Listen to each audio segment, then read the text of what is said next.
In the entire span of human history, one man conquered more land than any other ruler. His name was Temujin. But the world would come to know him as Genghis Khan. We often think of him as a ruthless barbarian, a storm from the steppes who left nothing but destruction in his wake.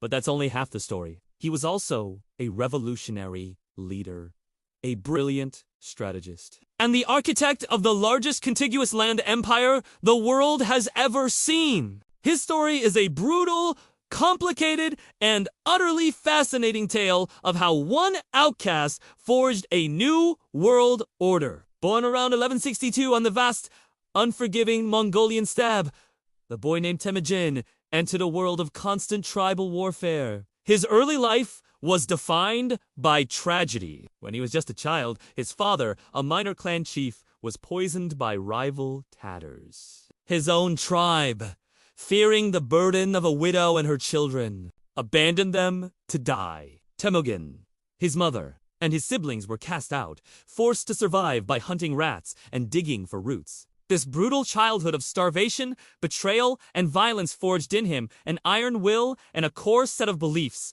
absolute loyalty to those who earned it. A system where merit trumped birthright, and the undeniable truth that strength was the only real currency on the steppes. He learned early that to survive, you couldn't just be strong. You had to be smarter, more ruthless, and more resilient than everyone else. From these desperate beginnings, Temujin began his slow, calculated ascent. He was a master of diplomacy and personal charisma. He forged a critical early alliance by marrying Bert, securing the support of her powerful tribe. He also formed a sworn brotherhood, Orianda, with a young noble named Jamuka, who would become his greatest friend and later his most bitter rival. Using these alliances, Temujin began to build his power base.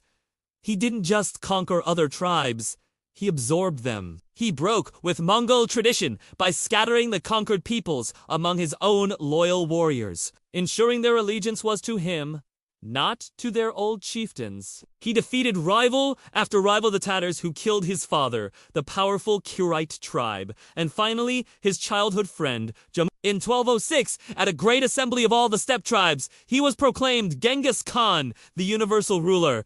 For the first time in history, the warring Mongol tribes were united under a single banner, a single leader, and a single purpose. With the tribes united, Genghis Khan unleashed a military machine unlike anything the world had ever seen. His army was built on the foundation of the Mongol way of life.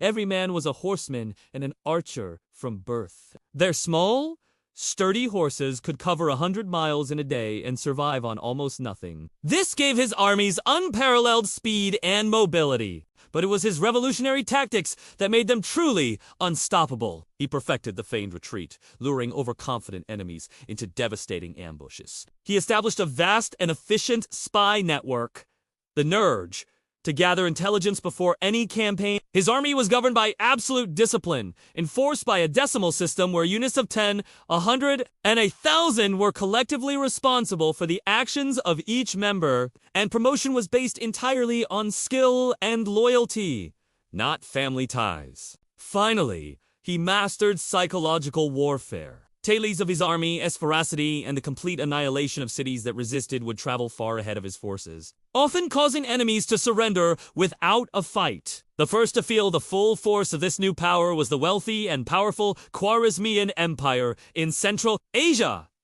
After the Shah foolishly executed Mongol envoys, Genghis Khan unleashed a campaign of total revenge. He led his army across impenetrable deserts, appearing where he was least expected, and laid waste to the empire. Great cities like Samarkand and Bukhara, centers of learning and commerce, were reduced to rubble. This campaign set the template for his conquests. From the plains of northern China to the mountains of Persia, cities fell one after another. His empire grew at a staggering rate, eventually stretching from the shores of the Pacific Ocean all the way to the doorstep of Eastern Europe. The world had never seen anything like it. But Genghis Khan wasn't just a conqueror. He was a nation builder. To govern his vast, multicultural empire, he created a comprehensive legal code known as the Yasa. While its exact contents are debated, it established laws against theft, adultery, and betrayal, enforcing order with strict, often brutal, penalties.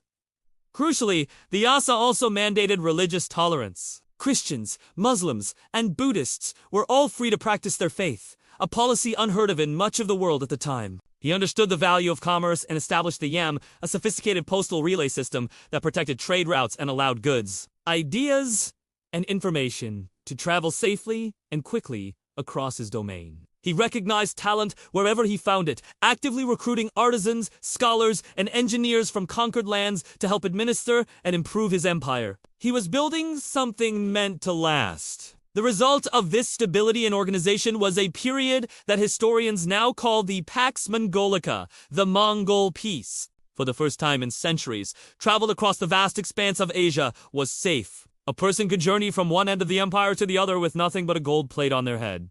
As the saying went, this security fostered an unprecedented explosion of cultural and economic exchange between East and West. Gunpowder, the printing press, the compass, and medical knowledge flowed from China to Europe, while Western goods and ideas traveled eastward. This was early globalization, happening on a scale previously unimaginable, and it laid the economic and cultural foundations for the modern world. Marco Polo's famous journey, for example, would have been impossible without the peace and security the Mongol Empire provided. Of course, we cannot ignore the immense brutality that made this all possible. The Mongol conquests were incredibly violent. Historians estimate that tens of millions of people died. Entire cities were depopulated, their inhabitants slaughtered, their libraries and monuments destroyed. Genghis Khan deliberately cultivated a reputation for terror, believing that the fear of annihilation was a more effective weapon than any sword. So, how do we reconcile these two sides of the man? Was he a bloodthirsty butcher who slaughtered millions, or a visionary leader who united a fractured world,